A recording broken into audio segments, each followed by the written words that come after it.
السلام علیکم ورحمۃ اللہ وبرکاتہ، نحمده ونصلی علی رسولہ الکریم، اما بعد فاعوذ باللہ من الشیطان الرجیم، بسم اللہ الرحمن الرحیم، رب اشرح لی صدری ویسر لی امری واحلل عقدۃ من لسانی یفقہوا قولی۔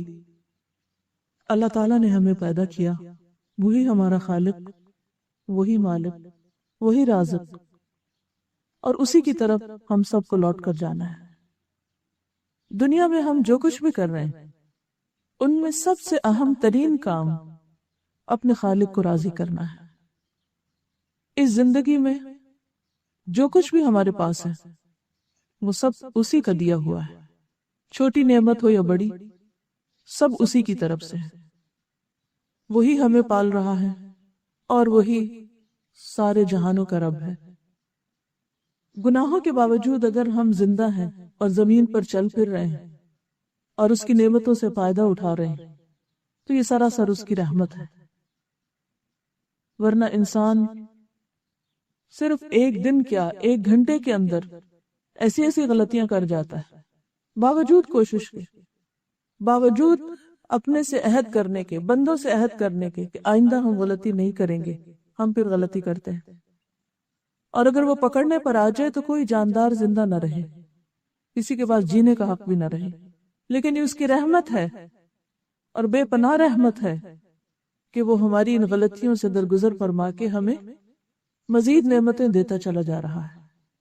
لیکن ایک دن یہ سلسلہ ختم ہو جائے گا، وہ وقت جو ہماری زندگی کا آخری وقت ہوگا، اس کے بعد ہماری مہلت، ہماری آزادی سب ختم۔ اس کے بعد نہ ہم نیکی کر سکیں گے اور نہ ہم کوئی گناہ اور نافرمانی کا کام، کتاب اعمال بند کر دی جائے گی، اور انسان نے اپنی زندگی میں جو بھی کچھ کیا ہوگا وہ سب کا سب گن لیا جائے گا، دفتر سمیٹ لیے جائیں گے۔ پھر ہم سب کو اللہ کے حضور حاضر ہونا ہوگا۔ اس حاضری کے لیے جو تیاری ہم کر سکتے ہیں، اس کی رضا کے لیے، اس کی خوشی کے لیے جو بھی ہم کر سکتے ہیں وہ اسی محدود لمیٹڈ پیریڈ آف ٹائم میں کر سکتے ہیں، اس کے بعد وہ ختم ہو جائے گا۔ لہٰذا ہم میں سے ہر ایک کے اوپر لازم ہے کہ وہ اپنی زندگی کے ہر لمحے کو بہت وائزلی، بہت عقل مندی کے ساتھ اور بہت سوچ سمجھ کے گزارے۔ پھسلنا تو راستہ چلنے کے ساتھ ہے ہی، پھسلتے بھی رہیں گے، لیکن پلٹتے آئیں، واپس لوٹتے آئیں اور اپنے رب کی طرف رجوع کرتے رہیں۔ اسی لیے جہاں اللہ سبحانہ و تعالیٰ نے عبادت کا ذکر کیا ہے وہاں ساتھ ہی اللہ سے مدد مانگنے کی بات بھی ہے۔ سورۃ الفاتحہ میں اللہ تعالیٰ فرماتے ہیں ایاک نعبد و ایاک نستعین، صرف تیری ہی ہم عبادت کرتے ہیں اور صرف تجھی سے ہم مدد چاہتے ہیں، عبادت میں بھی اور عبادت کے علاوہ باقی بھی زندگی کے تمام چیزوں میں، کیونکہ عبادت اس وقت تک مکمل نہیں ہوتی جب تک ہم اپنی چھوٹی سے چھوٹی اور بڑی سے بڑی تمنا اور مشکل اور پریشانی اور ضرورت ہر ایک کے لیے اپنے رب کی طرف رجوع نہ کریں۔ کیونکہ عبادت کا کیا مطلب ہے؟ محبت، اطاعت، عاجزی اور انکساری کے ساتھ اللہ کے آگے جھکنا، اور اس جھکنے میں جو اہم ترین اور پسندیدہ ترین چیز ہے وہ ہے اپنی ہر ضرورت کے لیے اللہ کے آگے ہاتھ پھیلانا، اللہ سے مانگنا۔ جب بھی کوئی بھی پریشانی زندگی میں ہو سب سے پہلے اللہ ہی کا خیال دل میں آنا۔ ہم سب اپنا جائزہ لے سکتے ہیں کہ جب ہم دکھی ہوتے ہیں یا کوئی پریشانی ہوتی یا دل پہ کوئی بوجھ ہوتا ہے یا ہمیں کوئی مسئلہ پیش آتا ہے یا کوئی ضرورت پیش آتی ہے تو ہم سب سے پہلے کس کا سوچتے ہیں؟ یہ ایک ٹیسٹ ہے ہمارے لیے۔ ہمیں سب سے پہلے اللہ سبحانہ وتعالیٰ کے بارے میں سوچنا چاہیے کہ وہ ہے نا، کیا مشکل ہے؟ کوئی مشکل نہیں، کیونکہ وہ ہے۔ جب لوگ سو جاتے ہیں وہ اس وقت بھی جاگتا ہے، جب لوگ بھول جاتے ہیں وہ اس وقت بھی یاد رکھتا ہے، جب لوگ ناراض ہو جاتے ہیں وہ اس وقت بھی ہماری سنتا ہے۔ لیکن شیطان جو ہمیشہ بندوں کو اللہ کے راستے سے بھٹکانے کے لیے سرگرم عمل رہتا ہے، اور وہ ہر راستے پر بیٹھا رہتا ہے، اور آگے سے بھی آتا ہے اور پیچھے سے بھی اور دائیں سے بھی اور بائیں سے بھی، تو وہ ہمیشہ یہ چاہتا ہے کہ بندہ اپنے رب کو بھول جائے۔ اور شرک کا پہلا دروازہ ہی یہاں سے کھلتا ہے جب بندہ اپنی کسی بھی مشکل میں اللہ کی طرف جانے کی بجائے لوگوں پر توکل کرنے لگے، لوگوں کے پیچھے بھاگنے لگے، انسانوں پر امیدیں رکھے اور انسانوں کو اپنا رازق اور اپنا مالک سمجھنے لگے۔ کوئی انسان ایسا نہیں کہ جو ضرورت مند نہ ہو۔ کسی بھی انسان سے جا کر مل کے دیکھیں، چاہے کوئی غریب ہو یا امیر، دنیا کے غریب ترین انسان کو بھی اور امیر ترین انسان کو بھی اور ان کے بیچ کے بھی لوگوں کو، سب کے سب محتاج، سب کے سب ضرورت مند ہیں، اور سب کی ضروریات صرف ایک رب ہی پوری کر سکتا ہے، کوئی بندہ نہیں کر سکتا۔ اس لیے لازم ہے کہ ہم اول و آخر اسی کو پکارے، اسی کی طرف رجوع کریں، اور اسی کو پکارنے کا نام دعا ہے۔ تو آج دعا سے متعلق کچھ چیزوں کی یاد دہانی کراؤں گی۔ معلوم ہم سب کو ہوتا ہے لیکن ہم پھر بھول جاتے ہیں، اور خصوصاً جب کوئی پریشانی آتی ہے تو اس وقت تو شیطان ضرور بلوا دیتا ہے کہ اللہ تعالیٰ ہے اور وہ سنتا ہے اور وہ مشکل آسان کرے گا، اور ضرور کرے گا، کیونکہ ان اللہ علی کل شیء قدیر، بے شک اللہ ہر چیز پر قادر ہے۔ اسے کسی سے مشورہ نہیں کرنا، اسے کسی سے مانگ کے نہیں دینا، کیونکہ سب چیز اس کے کنٹرول میں ہے، اس کے اختیار میں ہے۔ نوح علیہ السلام کے بارے میں قرآن مجید میں آتا ہے، سورۃ الصافات 75، وَلَقَدْ نَادَانَا نُوحٌ وَلَنِعْمَ الْمُجِيبُونَ، اور البتہ تحقیق نوح علیہ السلام نے ہمیں پکارا تھا جب لوگوں نے انہیں انتہائی تنگ کر دیا اور ان کی بات مان کر نہیں دیتے تھے، تو اس مشکل میں انہوں نے ہمیں پکارا تھا۔ وَلَنِعْمَ الْمُجِيبُونَ، ہم کتنا اچھا جواب دینے والے ہیں۔ اللہ نے ان کی دعا سنی، بہترین طریقے سے سنی، دعا قبول کی اور ان کی مشکل آسان کر دی۔ مشکل کتنی بھی بڑی ہو، آزمائش کتنی بھی طویل ہو، دکھ اور درد کتنا بھی گہرا کیوں نہ ہو، کسی بھی قسم کا کیوں نہ ہو، کبھی بھی اللہ کی رحمت سے مایوس نہیں ہونا چاہیے، ہمیشہ پر امید رہنا چاہیے۔ ہمارے لیے مشکل ہوتی، اللہ کے لیے مشکل نہیں۔ انسانوں کے خزانے ختم ہو جاتے ہیں، اللہ کے ختم نہیں ہوتے، اور پھر ہماری عقل جواب دے جاتی کہ کسی مسئلے کا حل کیا کریں، کیسے کریں، لیکن اس کے علم کی کوئی انتہا نہیں۔ اس لیے ہمیشہ، ہر حال میں، ہر موقع پر، چھوٹی ضرورت میں اور بڑی ضرورت میں اسی کو پکارتے رہنا چاہیے۔ وَاذْكُرْ رَبَّكَ فِي نَفْسِكَ، بندوں کو پکارنے کے لیے تو اونچی آواز میں بولنا پڑتا ہے، چیخنا چلانا پڑتا ہے، لیکن اس کو دل میں تضرعا وخیفتاً، عاجزی اور زاری کے ساتھ، گڑ گڑا کے، چپ کے، ودون الجہر من القول، اور آہستہ آہستہ زیر لب باتیں کرتے کرتے، بالغدو والآصال، صبح اور شام، ولا تکن من الغافلین، اور غافلین میں سے نہ ہونا۔ آپ کہیں بھی بیٹھے ہیں، مثلا کسی مجلس میں بیٹھے ہیں، اور آپ کو ایک دھیان میں آتا ہے کہ میرا فلاں کام رہتا ہے، فلاں مشکل ہے، اچانک آپ کو کوئی خیال ستانے لگتا ہے، رات کو آپ سو رہے ہیں، اچانک آنکھ کھل جاتی اور آپ کو کسی چیز کے بارے میں سخت پریشانی ہونے لگتی۔ اب کوئی ایسا نہیں جس کے ساتھ آپ شیئر کریں، سب سو رہے ہیں، ہر طرف خاموشی ہے، کوئی سننے والا نہیں، کوئی آپ کے دل کا حال نہیں جانتا۔ بعض اوقات آپ کسی کو اپنے دل کا حال بتانے لگتے، وہ آپ کو ایسی بات کرے گا کہ آپ سوچیں گے کہ اس کو بتایا بھی کیوں، یعنی خود ہی شرمندہ ہو جائیں گے۔ کوئی نہیں جانتا کہ ہمارے اندر کی تکلیف کتنی ہے، کوئی پیمانہ ہے ہی نہیں اس کو جج کرنے کا، اس کو ناپنے کا۔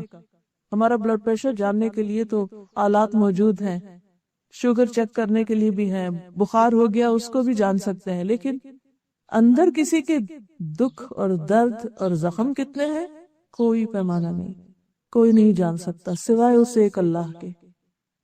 بعض باتیں ایسی ہوتی ہیں کہ جو آپ کسی کے ساتھ شیئر بھی نہیں کر سکتے۔ کچھ تو ہوتا ہے انسان اپنے بہن بھائی کے ساتھ، دوست کے ساتھ، رشتہ داروں کے ساتھ، قریبی لوگوں کے ساتھ، خیر خواہوں کے ساتھ شیئر کرتا ہے، ان سے مشورہ مانگتا ہے، ان سے مدد مانگتا ہے۔ بعض اوقات لوگ مدد کرتے ہیں لیکن ایک حد تک جا کر اس کے بعد وہ بے بس ہوتے، کیونکہ ان کے ہاتھ میں کچھ بھی نہیں۔ ان سب چیزوں کا مالک صرف ایک اللہ ہے، اس لیے اسی کی طرف رجوع کرنا چاہیے، کیونکہ جب اس کے سامنے آپ اپنی ضرورت رکھتے ہیں تو آپ کو شرمندہ نہیں کرتا۔ بندوں کے سامنے آپ ضرورت رکھتے ہیں، بندے آپ سے بھاگنے لگیں گے، آنکھیں بند کر لیں گے یا احسان جتائیں گے یا کبھی شرمندہ کر دیں گے اور کبھی دل کھول کے مدد بھی کریں گے، تو آپ ایک بوجھ محسوس کریں گے، آپ احسان تلے بھی آ جائیں گے. اور بعض اوقات ہو سکتا ہے کہ آپ ان سے کچھ شیئر کریں، وہ آگے کسی اور کو بتا دیں، وہ آپ کا پردہ ہی نہ رکھیں، لیکن اللہ سبحانہ و تعالیٰ آپ کا پردہ رکھتے ہیں. کچھ بیماریاں ایسی ہوتی ہیں انسان کو، کچھ روگ ایسے ہوتے ہیں، کچھ دل کے وسوسے ایسے ہوتے ہیں کہ انسان ان کو زبان پہ بھی نہیں لانا چاہتا. ایوب علیہ السلام کے اوپر جب تکلیف آئی تو شیطان نے ان کو طرح طرح کے وسوسے ڈالے. انی مسنی الشیطان بنصب وعذاب، کہ اس نے تھکا دیا، اس نے طرح طرح کے وسوسے ڈالے. بعض بیماریاں جسمانی نہیں ہوتی، قلبی بھی نہیں ہوتی، لیکن وہ ذہنی ہوتی ہیں کہ انسان کچھ چیزوں کے بارے میں کنفیوز ہوتا ہے، سارٹ آؤٹ نہیں کر سکتا، اس کو کسی چیز کے بارے میں رہنمائی، ہدایت چاہیے ہوتی ہے، گائیڈ لائن چاہیے ہوتی ہے، اچھا مشورہ چاہیے ہوتا ہے. پھر بعض اوقات انسان جن کے اوپر اعتماد بھی کرتا ہے وہ دھوکہ دے جاتے ہیں. بعض لوگ اس پر ناراض ہوتے ہیں کہ ان کے بہن بھائیوں نے ان کو چیٹ کر لیا، ان کو غلط مشورہ دیا، کیونکہ بھائیوں کے بیچ میں بھی جیلسیز ہوتی ہیں، جیسے حابیل اور قابیل کے بیچ میں تھی، جیسے یوسف علیہ السلام کے بھائیوں کے بیچ میں تھی. یہ خون کے رشتے ہیں، وہاں بھی جیلسیز ہیں. انسان کمزور ہیں، انسانوں کے اندر بعضوں کا جیلسیز ہوتی. آپ ان سے اعتماد کر کے مشورہ مانگ رہے، وہ آپ کو بالکل الٹی بات بتا رہے جس میں آپ کے لیے اور مصیبت ہے، آپ کو پتہ ہی نہیں کہ آپ دھوکہ کھا رہے. ایسے میں انسان سوچتا ہے کہ کہاں جائے. جس کا اللہ پر ایمان نہیں ہوتا، جس کو اللہ پر اعتماد نہیں، یقین نہیں، وہ یقیناً اس وقت پریشان ہوگا، وہ حوصلہ ہار جائے گا، وہ مایوس ہو جائے گا. لیکن جن کا اللہ پر ایمان ہوگا، جو واقعی اللہ کے بندے ہوں گے، وہ کبھی بھی مایوس نہیں ہوں گے. وہ چپکے چپکے دل میں، لوگوں کے بیچ میں، کہیں بھی بیٹھے ہوئے، سوتے ہوئے، سو کے جاگتے ہوئے، کسی بھی حال میں اپنے رب کو پکار سکتے ہیں، کیونکہ رب دور نہیں، وہ تو ہماری شہرت سے بھی زیادہ قریب ہے، اس کو تو ہر چیز کا علم ہے. وَنَعْلَمُ مَا تُوَسْوِسُ بِهِ نَفْسُهُ، ہم تو یہ بھی جانتے ہیں کہ اس کے دل میں خیال کیا اٹھتے ہیں. إِنَّ اللَّهَ يَحُولُ بَيْنَ الْمَرْءِ وَقَلْبِهِ، خود انسان کو اپنا وہ پتہ نہیں جو اللہ جانتا ہے اس کے بارے میں.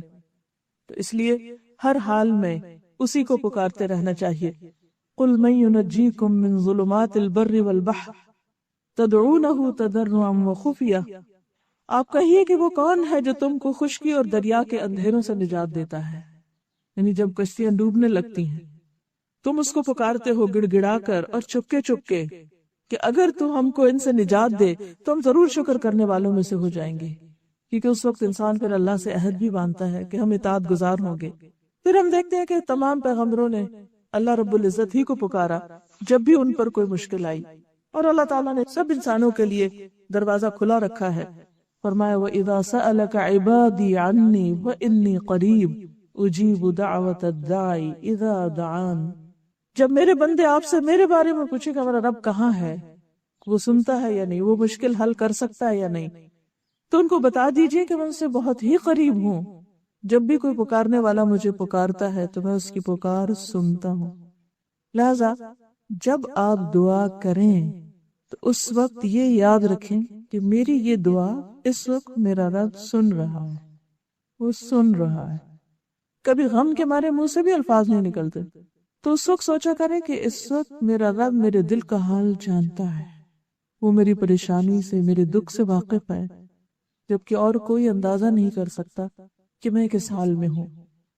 کیونکہ جتنا زیادہ اس بات کا یقین ہوگا کہ رب سنتا ہے، اتنا زیادہ آپ کا دعا میں دل لگے گا، اتنا شوق سے آپ دعا کریں گے، اور جتنے شوق سے آپ دعا کریں گے اور جتنی توجہ سے آپ دعا کریں گے اتنی ہی زیادہ وہ قبولیت کا درجہ پائے گی.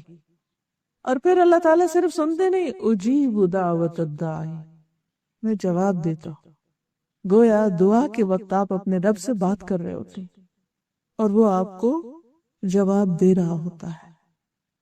وہ دعا قبول کرتا ہے، کبھی فوراً، کبھی دیر سے، کبھی اس کے بدلے اس سے بہتر عطا کر کے جس کا انسان کو اندازہ بھی نہیں ہوتا، اور کبھی آخرت کے لیے جمع کر کے. لیکن دعا رد نہیں ہوتی. یہ نہیں ہوتا کہ آپ مانگ رہے ہیں اور آپ کہتے ہیں قبول نہیں ہوئی، کچھ فائدہ نہیں ہوا، ابھی اور کیا مانگنی، اور کیا، کوئی فائدہ نہیں. نہیں، ایسا کبھی بھی نہیں سوچے کہ فائدہ نہیں، ہر حال میں فائدہ ہے. اس لیے مانگتے رہیے، کیونکہ جو نہیں مانگتا اللہ تعالیٰ اس سے ناراض ہوتا ہے. من لم یسأل اللہ یغضب علیہ، کیونکہ نہ مانگنا تکبر کی علامت ہے. دعا دراصل عبادت کا بھی اعلیٰ ترین حصہ ہے، کیونکہ انسان اللہ کے آگے جھکتا ہے اور اس سے مزید قریب ہوتا ہے. سورۃ المؤمن آیت 60 میں اللہ تعالیٰ فرماتے ہیں وَقَالَ رَبُّكُمُ ادْعُونِي أَسْتَجِبْ لَكُمْ، تمہارا رب کہتا ہے مجھے پکارو میں دعا قبول کروں گا. استجب لکم ان الذین یستکبرون عن عبادتی، وہ لوگ جو میری عبادت سے تکبر کرتے ہیں، یعنی دعا نہیں مانگتے، یہاں عبادت سے مراد دعا ہے. سیدخلون جہنم داخرین، وہ ذلیل ہو کر جہنم میں داخل ہوں گے. کیونکہ شیطان یہاں سے اچکتا ہے، یعنی جو اللہ سے نہیں مانگتے. کیوں نہیں مانگتے؟ کہ ناراض ہے اللہ سے، ہماری نہیں سنی جاتی، فائدہ نہیں ہوا مانگنے کا. ایسی باتیں کرنے سے شیطان بہت خوش ہوتا ہے، اور شیطان پھر انسان کو اللہ سے دور کر کے کسی اور راستے کی طرف لے جاتا ہے. یہاں سے شرک کا دروازہ کھل جاتا ہے، جس سے انسان کے سارے اعمال برباد ہو جاتے ہیں. کیونکہ جو ہی انسان نے اللہ کا دروازہ چھوڑ کے کسی اور کا دروازہ پکڑا، غیر اللہ سے اس نے مانگا، تو شرک ہو گیا. اور پھر لوگ کہتے ہیں کہ نہیں ہم قبر والوں سے نہیں مانگتے اور ہم بتوں سے نہیں مانگتے، وہ تو بس اس لیے کہ وہ ہمیں اللہ سے قریب کرتے ہیں، اللہ ہماری نہیں سنتا، ان کی سنتے، لہٰذا ہم ان کے تھرو، ان کے واسطے سے جاتے ہیں.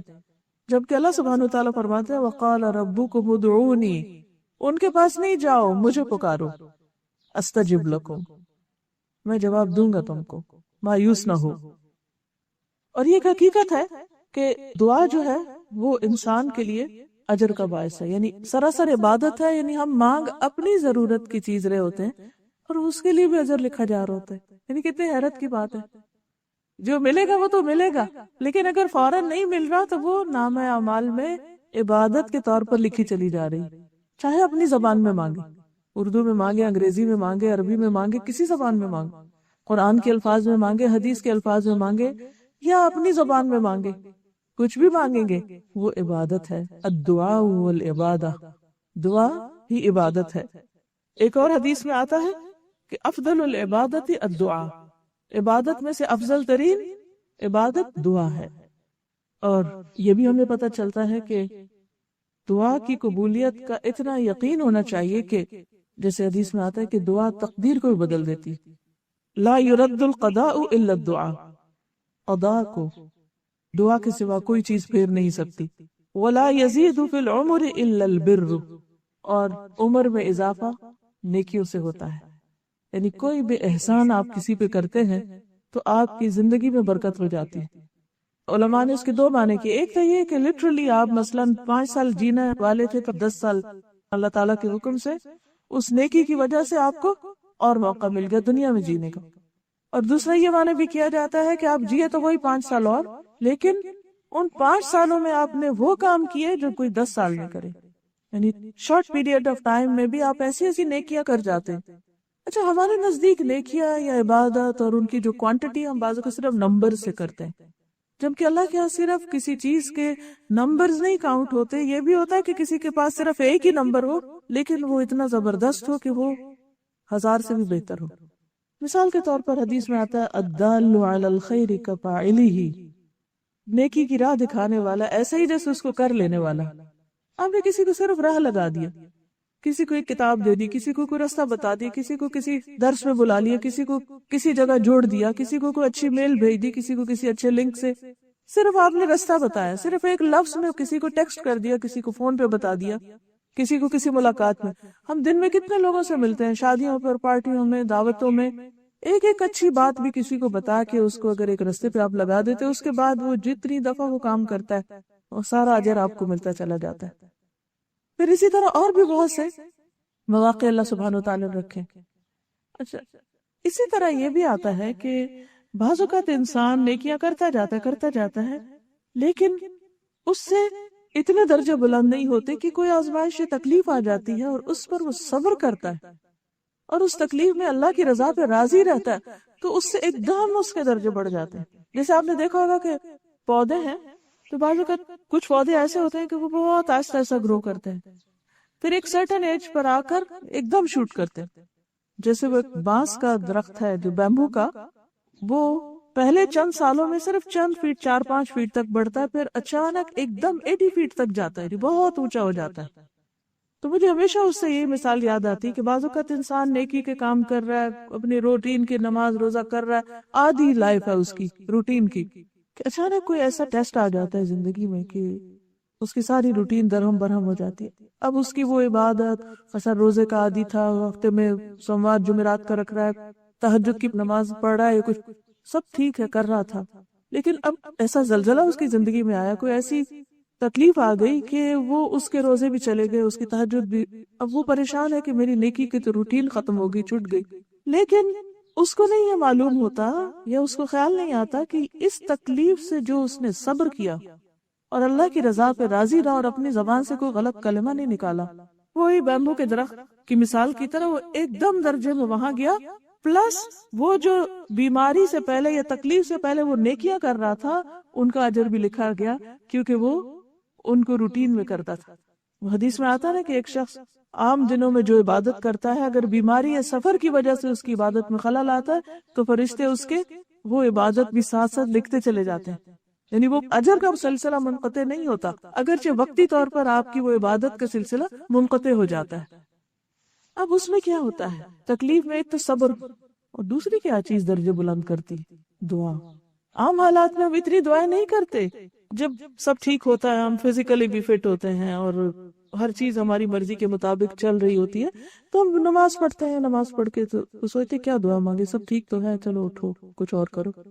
لیکن جب ذرا بھی کوئی تکلیف آتی ہے، خود کو یا اپنے کسی پیارے کو، پھر ہم لمبی دعائیں مانگنے لگتے ہیں، اور یہ لمبی دعائیں کرنا اب اس کے درجوں میں ایک دم اضافے کا ذریعہ بن رہا، اوپر سے اوپر، اوپر سے اوپر ایک دم۔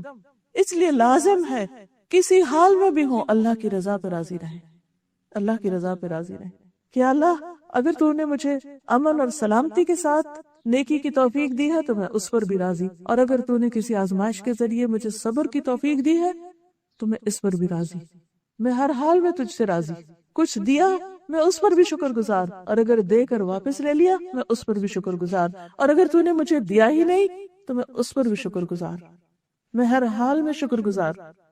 جب دل کی یہ کیفیت ہوتی ہے تو انسان واقعی اللہ کے مقرب بندوں میں شامل ہو جاتا ہے۔ اور آپ دیکھیے کہ ایوب علیہ السلام پر جب بہت اچھے حالات تھے، مال بھی تھا، اولاد بھی تھی، گھر بھی، تو وہ دین کی تبلیغ کرتے تھے، تو ان کے جو مخالف تھے وہ کہنے لگے کہ آپ بھلا کیوں نہ اللہ کی عبادت کریں، اللہ نے آپ کو سب کچھ دے رکھا ہے۔ تو اللہ تعالیٰ نے ان کو آزما لیا، مال بھی چلا گیا، اولاد بھی چلی گئی، مویشی بھی مر گئے، ہر چیز ختم، حتیٰ کہ کچھ عرصے کے لیے بیوی بھی ایک طرف ہو گئی، تو بالکل تنہا رہ گئے، اور ساتھ تکلیف بھی، بیماری بھی۔ تو اس وقت اللہ کو پکارتے اور کہتے ہیں کہ یا رب، جب تو نے مجھے سب کچھ دیا تھا تو جانتا ہے کہ میں اس وقت بھی اپنا نرم گرم بستر چھوڑ کر تیری عبادت کے لیے اٹھتا تھا، لیکن اب جب کہ تو نے سب کچھ لے لیا تو میرے لیے تیرے سوا کوئی باقی نہیں رہا۔ اب اس وقت جو میں تیری عبادت کرتا ہوں اس میں جو لطف ہے وہ پہلے سے بھی کہیں زیادہ ہے، کیونکہ تکلیف میں بہرحال انسان اللہ کی طرف زیادہ مائل ہوتا ہے، اور بہت دل سے، اور سارے غفلت کے پردے پھاڑے جاتے ہیں، اس وقت حقیقی انسان سامنے آتا ہے۔ تو اللہ تعالیٰ ان پر اتنا راضی ہوا، ان کی بیماری بھی دور کر دی، اور ان کو پہلے سے ہر چیز دگنی عطا کی، دنیا میں عطا کی۔ بات کیا تھی کہ صبر اور اللہ کی عبادت میں اور خشوع اور دعا، اور دعا بھی آپ دیکھیں کتنی خوبصورت کرتے ہیں، انی مسنی الضر وانت ارحم الراحمین، صرف رحمت کو پکارتے رہتے ہیں کہ تیری رحمت جوش میں آ گئی تو سب کچھ آسان ہو جائے گا۔ تو اس لیے انسان جس حال میں بھی ہو، عام حالات میں بھی پکارے اور تکلیف میں بھی، لیکن کبھی بھی اللہ سے ناراض نہ ہو، اور یہ یاد رکھے کہ دعا تو قدر کو بھی پیر سکتی۔ حضرت عمر جیسے دعا مانگتے تھے کہ اللہ اگر تو نے ہمیں اشقیاء میں سے لکھ رکھا ہے تو ہمیں سعداء میں لکھ لے، اگر ہمارے انجام میں دوزخ لکھی ہے تو ہمارے لیے جنت لکھ دے، تو کر سکتا ہر چیز، بیدک الخیر انک علی کل شیء قدیر، ہم تیری رحمت کے محتاج۔ تو یہ اصل میں کیا ہے؟ دعا ایک ایسا ڈائریکٹ کنیکشن ہے اللہ رب العزت کے ساتھ، اتنا قرب کا رشتہ ہے جو کسی اور عبادت میں نہیں ہوتا۔ ایک سرگوشیاں ہے، ایک مناجات ہے، ون آن ون بیس پر ایک ایسا تعلق ہے کہ جو نہایت پر لطف ہے۔ آپ دیکھیے کہ آپ انسانوں سے یہ توقع رکھتے ہیں نا کہ وہ آپ کی دل کی بات سمجھ لیں، وہ آپ کے اشارے کو سمجھ لیں، وہ آپ کی ضروریات کو خود ہی سمجھ لیں، اور جو لوگ سمجھ جاتے ہیں ان سے آپ کو ایک دم محبت ہوتی ہے کہ اچھا اتنا کیئرنگ کہ زبان سے کہنا ہی نہیں پڑا اور اس کو خود ہی سمجھ میں آ گئی۔ تو یہ کون کرتا ہے؟ جو آپ کے بہت قریبی ہوتے ہیں، ماں باپ ہوتے ہیں، دوست ہوتے ہیں، یا جو لوگ واقعی انسانوں کے قدردان ہوتے ہیں، ان کے اندر اللہ نے یہ خوبی ڈالی ہوتی۔ لیکن ان سب سے بڑھ کر پھر اللہ رب العزت ہماری ہر چیز کو سمجھتا ہے۔ یہ کیفیت جو ہے اور یہ احساس جو ہے اور یہ یقین جو ہے کہ اللہ جانتا ہے، اللہ نوز، وہ میرے دل کو دیکھ رہا ہے، وہ محسوس کرتا ہے، اس کو سب پتا ہے، تو مجھے اس کی رحمت چاہیے۔ یا حی یا قیوم برحمتک استغیث، کتنی خوبصورت دعا اللہ کے اسماء الحسنہ کے ساتھ، اور اس میں بھی کیا کیا گیا؟ رحمت کو پکارا گیا۔ جیسے زکریا علیہ السلام نے کہا تھا کہ لم اکم بدعائک رب شقیہ، ضروری نہیں ہوتا کہ انسان کوئی لفظ بول کر ہی مانگے، بعض اوقات دل ایسا غم میں گٹا ہوا ہوتا ہے کہ یہ بھی سمجھ نہیں آتا کہ کہے کیا، کیسے مانگے۔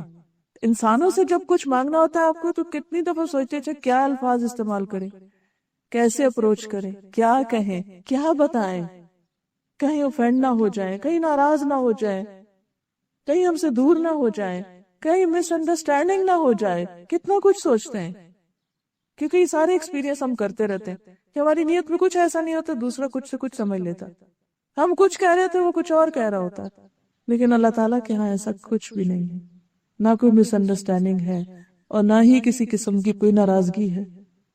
آپ صرف سوچ رہے ہوتے ہیں، صرف اندر ہی اندر اس کو یاد کر رہے ہوتے ہیں، اور وہ سب سمجھ رہا ہوتا۔ آپ چپکے چپکے پکارتے ہیں، آپ سسکیاں لے کے پکارتے ہیں، آپ سرگوشیاں کرتے ہیں، آپ آواز کے ساتھ پکارتے ہیں، آپ بغیر آواز کے پکارتے ہیں، دل ہی دل میں پکارتے ہیں، کسی کو پتا بھی نہیں ہوتا اور آپ اپنے رب سے کنیکٹڈ ہوتے ہیں۔ کتنا پیار آتا ہے نا اس پہ کہ سب سمجھتا ہے، اس کو کوئی مس انڈرسٹینڈنگ نہیں، ہم ایک قدم جائیں وہ 10 قدم ہماری طرف آتا ہے۔ صبر کرے تو بے حساب اجر دیتا ہے، انما یوفی الصابرون اجرہم بغیر حساب۔ اگر اس نے ہمارے لیے کچھ لکھا ہے تو اس کو مٹا بھی سکتا ہے، تو تقدیر بھی بدل دے گا، سب ٹھیک ہو جائے گا۔ لیکن شیطان یہ یقین نہیں آنے دیتا، یہ یقین واپس لانے کی ضرورت ہے۔ معلوم ہم کو ہوتا ہے اللہ دعا سنتا ہے، لیکن یقین سے ہم نہیں سوچتے۔ ایک اور حدیث میں آتا ہے من فتح لہ فی الدعاء منکم فتحت لہ ابواب الجنہ، تم میں سے جس شخص کے لیے دعا کا دروازہ کھولا گیا، یعنی جس کو دعا کی توفیق ہو گئی، اس کے لیے گویا جنت کے دروازے کھول دیے گئے۔ اور جو بھی اللہ سے مانگا جاتا ہے، اللہ کے نزدیک ان میں سب سے زیادہ پسندیدہ چیز عافیت، کہ انسان اپنے لیے عافیت مانگتا رہے، کیونکہ بعض اوقات آزمائش انسان کے دین کے لیے اور خطرناک ہو جاتی ہے۔ ایک اور حدیث میں آتا ہے کہ ان الدعاء ينفع مما نزل ومما لم ينزل فعليكم عباد اللہ بالدعاء، دعا ان مصیبتوں میں بھی فائدہ دیتی ہے جو اتر چکی، اور ان میں بھی جو ابھی اتری نہیں واپس چلی جاتی ہیں۔ مشکل آ رہی ہوتی ہے اور ادھر سے دعا جاری ہوتی، وہ دونوں آپس میں جھگڑتے ہیں، تو دعا اگر پاورفل ہو وہ واپس چلی جاتی۔ اس لیے اے اللہ کے بندو دعا کرتے رہا کرو، سب کچھ ہو بھی، خاص اطمینان ہو تو بھی، لیکن دعا میں سب سے زیادہ چیز جو اہم ہے وہ اخلاص ہے، خالصتاً اللہ کے لیے۔ وَادْعُوهُ مُخْلِصِينَ لَهُ الدِّينَ، اسے پکارو دین کو اسی کے لیے خالص کرتے ہوئے، یعنی اگر چاہتے ہو کہ عبادت قبول ہو، دعا قبول ہو، تو ریاکاری سے پاک ہو، اور جو کچھ بھی کرو اسی کی رضا کے لیے کرو۔ اور جب انسان خالص ہو کے اس کو پکارتا ہے اور قریب سے پکارتا ہے اور پورے شعور کے ساتھ پکارتا ہے تو سنی جاتی، لیکن اللہ تعالیٰ غافل دل کی دعا نہیں سنتا کہ ہمارا دھیان کہیں ہو اور ہم زبان سے کچھ الفاظ بس ادا کر رہے ہیں۔ بعض اوقات ہم قرآنی یا مسنون دعائیں پڑھتے ہیں تو ان کو بس ایک تلاوت کی طرح پڑھ لیتے ہیں، ایک راگ کی طرح پڑھ لیتے ہیں، لیکن اس کے اندر روح نہیں ہوتی۔ تو یہ بہت اہم چیز ہے کہ انسان اللہ سے قریب ہو کے مانگے، خالص ہو کے مانگے، قبولیت کے یقین کے ساتھ مانگے، اور یہ نہیں کہنا چاہیے کہ اللہ اگر تو چاہے تو قبول کر لے، نہیں چاہے تو نہ کرے، چاہے تو یہ دے دے چاہے تو وہ دے دے۔ نہیں، اللہ تعالیٰ ہمیں چوائس دیتا ہے، کیا پسند ہے تم کو، جو پسند ہے وہ مانگو، کیونکہ اللہ کے یہاں کسی چیز کی کمی نہیں۔ تو بہترین سے بہترین مانگو، وہ دے گا۔ سنن ترمذی کی روایت ہے ادعوا اللہ وانتم موقنون بالاجابہ، اللہ سے مانگو اجابت یعنی قبولیت کا یقین رکھتے ہوئے. جیسے کسی کے بارے میں آتا نا کہ جب وہ صلاۃ الاستسقاء کے لیے نکلے تو چھتری لے کے نکلے، تو نے کہا کہ چھتری کس لیے؟ کہا کہ اللہ سے دعا کرنے جا رہے ہیں، بارش ضرور ہوگی تو امبریلا ساتھ ہے. آخر ہمیں یہ یقین کیوں نہیں آتا کہ وہ کر سکتا ہے؟ اس کے لیے کچھ بھی مشکل نہیں، اس کو تو کن کہنا ہے اور بادلوں کو حکم دینا ادھر چلے جاؤ اور وہ ہو جائے گا. پھر اسی طرح حدیث میں آتا ہے جب تم میں سے کوئی دعا کرے تو اسے چاہیے کہ پکے یقین کے ساتھ دعا کرے، اور اس طرح ہرگز نہ کہے کہ اے اللہ اگر تو چاہتا ہے تو مجھے عطا کر دے. بات دراصل یہ کہ اللہ کی ذات کو کوئی مجبور کرنے والا نہیں ہے. پھر اسی طرح خشوع و خضوع، دعا کے وقت رو کر مانگا جائے تو وہ اللہ کو اور بھی زیادہ پسند ہے. اگر رونا نہ آ رہا ہو تو رونے کی کوشش کی جائے، مسکین ہو کر، عاجز ہو کر، کیونکہ یہ ایک بندگی کی علامت ہے.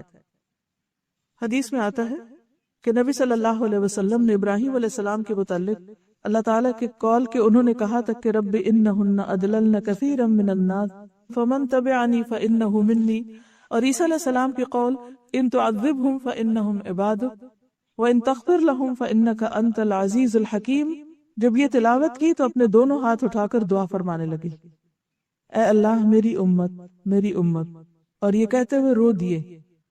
ابراہیم علیہ السلام نے کیا کہا تھا کہ جو میری پیروی کرے وہ مجھ سے ہے، اور عیسیٰ علیہ السلام نے کہا کہ اگر تو ان کو عذاب دے تو تیرے بندے ہیں، معاف کر دے تو تیرے بندے ہیں. لیکن حضور صلی اللہ علیہ وسلم نے کیا دعا کی کہ یا رب میری امت میری امت. یہ نہیں کہا کہ جو میری پیروی کرے صرف اس کو بخش دے، بلکہ کیا کہا کہ تو سب کو بخش. تو اللہ تعالیٰ نے حالانکہ وہ سب کچھ جانتا ہے، جبریل علیہ السلام سے کہا کہ محمد صلی اللہ علیہ وسلم کے پاس جائیے اور ان سے رونے کا سبب دریافت کیجیے، حالانکہ اللہ تعالیٰ کو خود پتا کہ نبی صلی اللہ علیہ وسلم کیوں روئے ہیں. لیکن پھر فرشتے کو بھیجا کہ پوچھو. جبریل حاضر ہوئے تو آپ نے انہیں رونے کا سبب بتایا، حالانکہ اللہ تعالیٰ کو سب پتا ہے. تو اللہ تعالیٰ نے جبریل علیہ السلام سے کہا کہ آپ جائیے اور انہیں ہماری طرف سے بشارت دیجیے کہ ہم آپ کی امت کے بارے میں آپ کو راضی کر دیں گے، پریشان نہیں کریں گے. یعنی آپ جو اپنی امت کے بارے میں چاہتے ہیں آپ کو خوش کر دیں گے. لیکن کیا وجہ تھی کہ آپ ایک تڑپ کر مانگ رہے تھے اور دوسرا رو کر مانگ رہے تھے. یعنی دل کی تڑپ اور آنکھوں کے آنسو یہ دعا کی قبولیت میں اضافے کا ذریعہ بنتے ہیں. پھر دعا میں تکرار اور اصرار کہ اللہ تعالیٰ تو کر دے، اور بار بار. یعنی کہے کہ اچھا میں نے وہ صبح مانگ لی تھی، نہیں، پھر مانگیے پھر مانگیے پھر مانگیے. بندے تنگ ہوتے ہیں، اللہ نہیں تنگ ہوتا. بندوں سے اگر آپ اپنی سگی ماں سے بھی ایک سے دوسری دفعہ کچھ پوچھنا ہی جائے نا، چھوٹے چھوٹے معصوم بچے وہ اگر پوچھ گئے یہ کیا ہے یہ کیا ہے واٹ از دس، تو کہے کہ چپ کر کے بیٹھو، کیا ہر وقت پوچھتے ہو. اور اگر ایک سے دوسری چیز مانگے گا ایک دفعہ پیار سے کریں گے، گلے لگا کے دیں گے، پھر کہیں گے تم تو روز ہی مانگتے ہو. ماں جیسی ہستی بھی بچے کے بار بار مانگنے سے تنگ آ جاتا، لیکن اللہ تعالیٰ تنگ نہیں آتا. وہ اور زیادہ محبت کرتے ہیں کہ اور مانگو اور مانگو، اس لیے اصرار کرنا چاہیے. پھر اسی طرح ہاتھ اٹھا کے بھی مانگنا چاہیے. بندوں کے آگے ہاتھ پھیلانا ناپسندیدہ ہے، لیکن اللہ کے آگے ہاتھ پھیلانا پسندیدہ ہے. حدیث میں آتا ہے کہ تمہارا رب بڑا حیا کرنے والا اور سخی ہے، جب بندہ اس کے حضور ہاتھ اٹھاتا ہے تو خالی لوٹاتے ہوئے اسے شرم آتی. پھر اسی طرح حمد و ثنا کرنی چاہیے، اللہ تعالیٰ کی تعریف کرنی چاہیے، تسبیح پڑھنی چاہیے، کوئی بھی ذکر، اور اسی طرح پہ درود شریف پڑھنا چاہیے. کیونکہ جس دعا کے اول اور آخر میں درود شریف پڑھا جائے تو دعا قبول ہوتی، کیونکہ درود شریف کے ساتھ 10 رحمتیں آتی ہیں. عبداللہ بن مسعود کہتے ہیں کہ میں نماز پڑھ رہا تھا اور نبی اکرم صلی اللہ علیہ وسلم کے ساتھ ابو بکر اور عمر بھی تشریف فرماتے. میں دعا کے لیے بیٹھا تو پہلے حمد و ثنا کی، پھر درود بھیجا، پھر اپنے لیے دعا کی. نبی صلی اللہ علیہ وسلم نے فرمایا اس طرح اللہ سے دعا کرو ضرور دیے جاؤ گے. پھر فرمایا اللہ تعالیٰ سے مانگو دیے جاؤ گے. یعنی ان کا یہ عمل آپ نے اپروو کیا. پھر ایک اور چیز یہ ہے کہ جب ہم دعا مانگے تو اس سے پہلے اپنی غلطیوں کا اعتراف کریں، جیسے لا الہ الا انت سبحانک انی کنت من الظالمین، کہ اللہ اگر کسی کام میں رکاوٹ ہے تو میری اپنی کوئی غلطی ہوگی، تو مجھے معاف کر دے. ندامت کے آنسو ہو. کیونکہ انسان اللہ کا حق تو کبھی دے ہی نہیں سکتا، چاہے ہم کتنے بھی عبادت گزار کیوں نہ ہو۔ اگر ہم اپنا سارا مال بھی اللہ کے راستے میں دے دیں تو بھی حق ادا نہیں ہوتا، کیونکہ اس نے اس سے زیادہ ہمیں دیا۔ تو اس لیے انسان جب اپنے گناہوں کی معافی مانگتا ہے اور ندامت میں روتا ہے تو وہ اللہ تعالیٰ کا پسندیدہ ہو جاتا ہے، اللہ تعالیٰ کو رحم آتا ہے ایسے بندے پر۔ حدیث میں آتا ہے کہ بے شک اللہ تعالیٰ بندے کی اس بات کو پسند کرتا ہے جب وہ کہتا ہے کہ لا الہ الا انت انی قد ظلمت نفسی فاغفر لی ذنوبی انہ لا یغفر الذنوب الا انت۔ جب یہ دعا کرتا ہے انسان، جس کا معنی ہے کہ لا الہ الا انت، تیرے سوا کوئی الہ نہیں، یقیناً میں نے اپنی جان پہ ظلم کیا، تو میرے گناہوں کو بخش دے، تیرے سوا کوئی گناہ معاف نہیں کر سکتا۔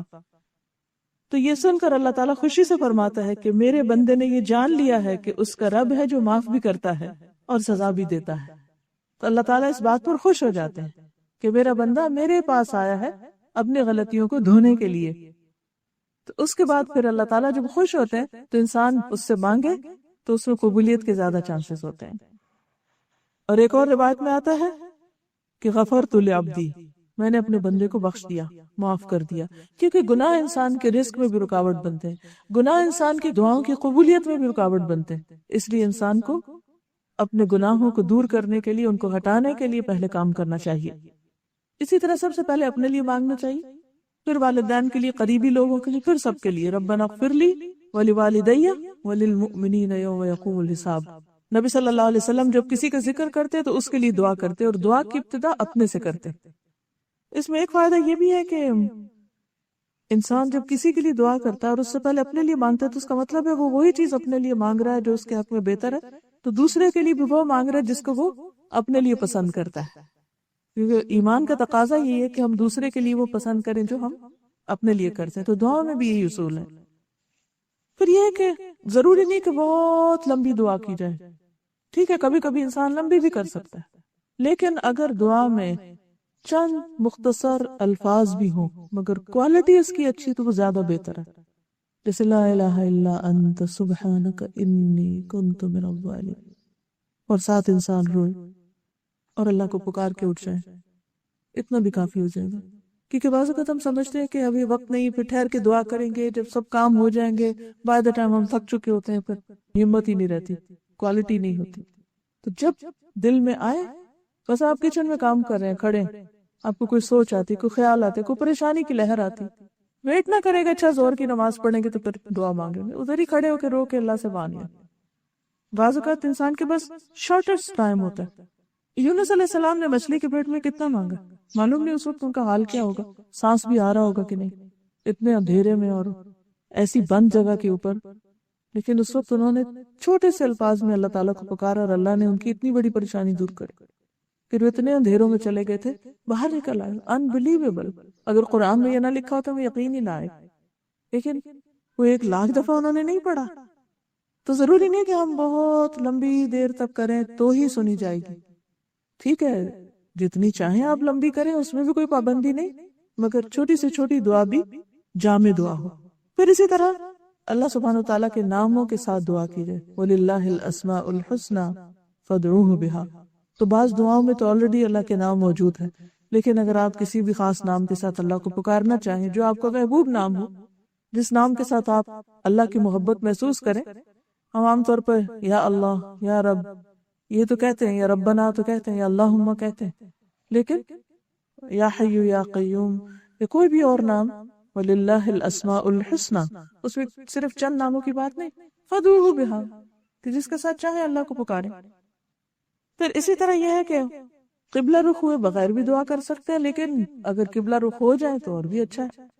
پھر اسی طرح وضو کے بغیر بھی دعا کر سکتے ہیں، لیکن وضو کے ساتھ ہو تو اور بھی اچھا ہے، یہ مستحب کی بات ہے۔ پھر ایک اور چیز یہ ہے کہ انسان کا کھانا پینا حلال کا ہو۔ حرام کھانے کے ساتھ دعاؤں کی قبولیت میں رکاوٹ آتی۔ سفر میں دعائیں قبول ہوتی ہیں، لیکن جس کا کھانا پینا اوڑھنا حرام کا ہو اس کی دعا قبول نہیں ہوتی۔ پھر جلد بازی نہ ہو، مایوسی نہ ہو، تسنہ نہ ہو دعا میں، ایسی لفاظی نہ ہو کہ کوئی پوئم کی شکل میں آپ پڑھ رہے ہیں یا گا گا کے ایک راگ کی طرح، وہ چیز نہ ہو۔ سب سے بہتر یہ کہ اخلاص ہو اور خشوع ہو.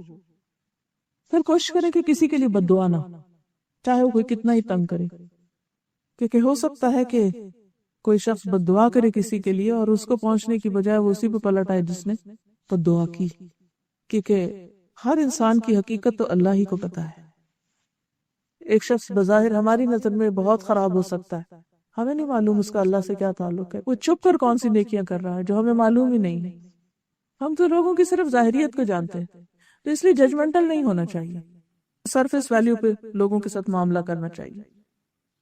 تو اس صورت میں انسان جب تک کوئی کفر کی حالت پر مرے نہیں تو بد دعا نہیں کرنی چاہیے یا لعن طعن نہیں کرنی چاہیے، کیونکہ لعنت میں پھر پلٹ آتی ہے لعنت کرنے والے پر.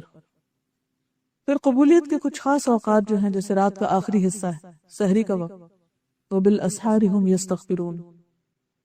ایک حدیث میں آتا ہے کہ اس وقت اللہ سبحانہ وتعالی رات کے آخری تہائی حصے میں آسمان دنیا پر اترتے ہیں اور فرماتے ہیں کہ کون ہے جو مجھ سے مانگے تو میں اس کی دعا قبول کروں. خود اللہ تعالیٰ پکارتے ہیں بندوں کو، کون ہے جو مجھ سے مانگتا ہے تو میں اس کو دوں، کون ہے جو مجھ سے گناہوں کی معافی چاہتا ہے تو میں اس کو بخش دوں. یعنی خاص طور پر اس وقت بخشش کا وقت ہوتا ہے.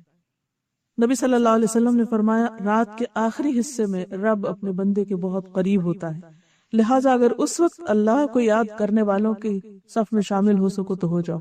یعنی زمین پر اور جہاں جہاں جو لوگ پکار رہے ہوتے ہیں تم بھی ان میں شامل ہو جاؤ. پھر رمضان میں روزے کی حالت میں دعا قبول ہوتی ہے. حدیث میں آتا ہے کہ اللہ تعالیٰ ہر دن رات میں لوگوں کو جہنم سے آزاد کرتے ہیں رمضان میں، اور ہر دن رات میں ہر مسلمان کے لیے ایک دعا ایسی ہے جسے قبولیت سے نوازا جاتا ہے.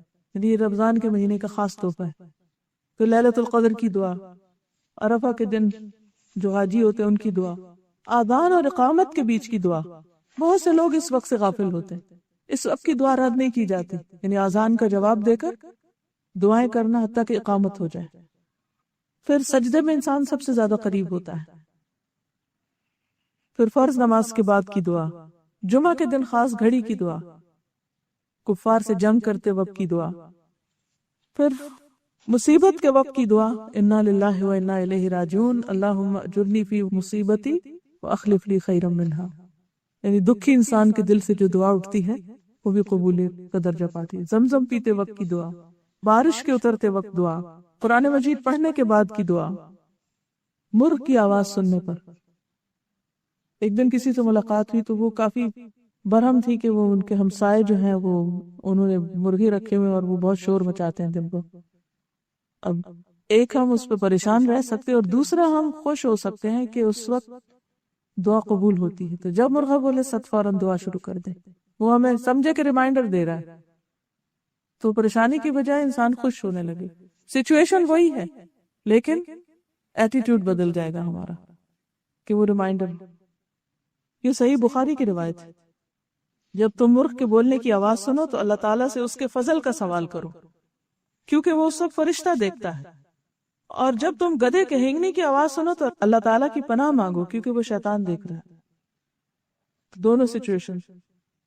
پھر اسی طرح مریض کی جب آپ عیادت کریں تو اس وقت 70,000 فرشتے انسان کے لیے دعا کرتے ہیں.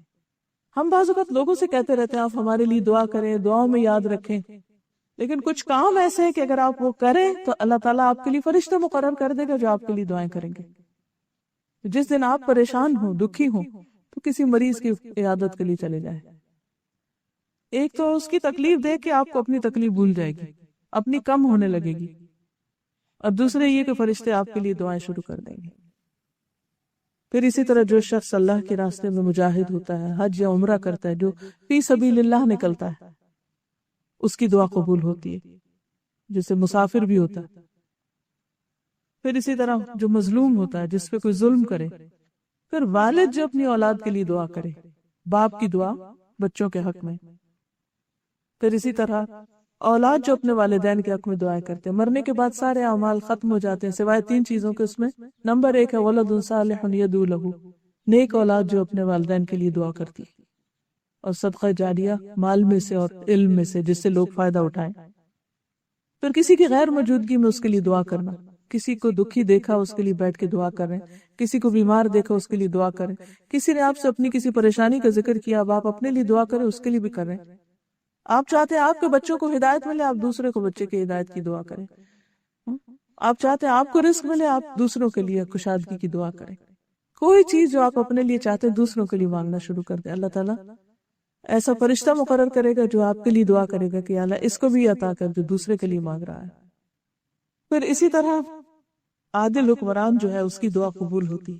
پھر وہ شخص جو خوشحالی میں دعا کرتا ہے، جب وہ تنگی میں آتا ہے تو اس کی بھی دعا قبول ہوتی، کیونکہ حدیث میں آتا ہے جو شخص یہ چاہتا ہے کہ اللہ تعالیٰ سختی اور غم میں، تکلیف میں اس کی دعا قبول کرے تو اسے چاہیے کہ خوشحالی میں وہ کثرت دعا کرے۔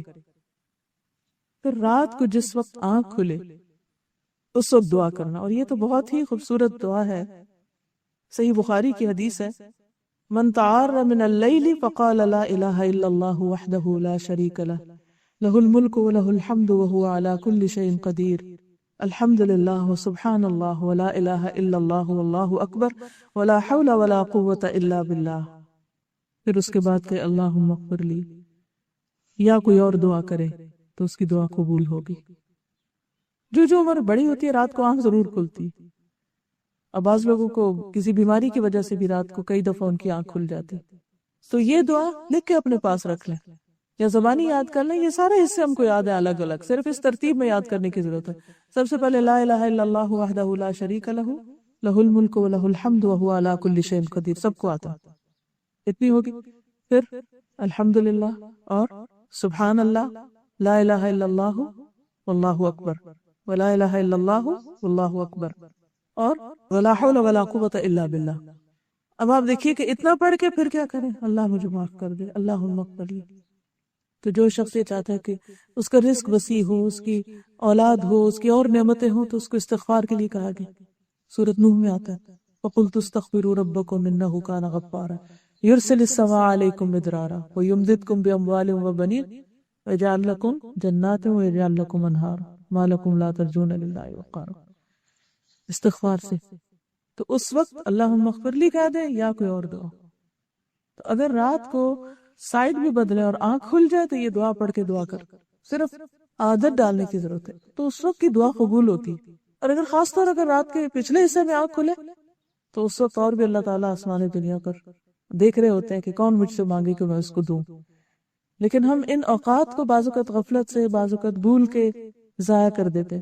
تو آج کی اس گفتگو اور شام کی اس مجلس کا مقصد یہی تھا کہ میں اپنے آپ کو اور آپ سب کو بھی ریمائنڈ کراؤں کہ دعاؤں میں اور زیادہ آگے بڑھیں، بجائے اس کے کہ پریشان بیٹھے سوچتے رہے۔ اس سوچنے کے وقت کو بھی دعا کے لیے استعمال کریں، بجائے اس کے کہ دل میں ہر وقت اپنے آپ کو کاٹتے رہیں اور غمگین رہیں اور دکھی رہیں اور پریشان رہیں اور آنسو بہاتے رہیں، اس رونے کو بھی دعا میں بدل لیں۔